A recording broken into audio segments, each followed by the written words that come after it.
Happy morning. Hope all are fine. This is Farida.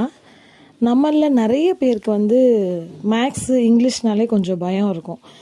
படிக்கிற காலத்துலேருந்தே அப்படி தான். இப்போ வரைக்குமே சில ஸ்டூடெண்ட்ஸ்க்கு வந்து மேக்ஸு இங்கிலீஷ்னால் கொஞ்சம் டஃப்பாக தான் ஃபீல் பண்ணுறாங்க. ஸோ இன்றைக்கி ஒரு சிம்பிளான ஒரு மேக்ஸ் கொஷின் தான் நான் கேட்க போகிறேன். ரொம்ப சிம்பிளாக தான் இருக்கும். நான் வந்து போர்டில் ஒரு 1 எழுதிட்டு அது பக்கத்தில் 0 போட்டு இது எவ்வளோ அப்படின்னு கேட்டால் நீங்கள் ஈஸியாக 10ன்னு சொல்லிடுவீங்க. அதே போல் அந்த 10 பக்கத்தில் இன்னொரு 0 நான் ஆட் பண்ணிவிட்டு இது எவ்வளோன்னு கேட்டால் 100ன்னு சொல்வீங்க. தேர்டாக ஒரு 0 போட்டு இது எவ்வளோன்னு கேட்டால் 1000ன்னு சொல்லிடுவீங்க.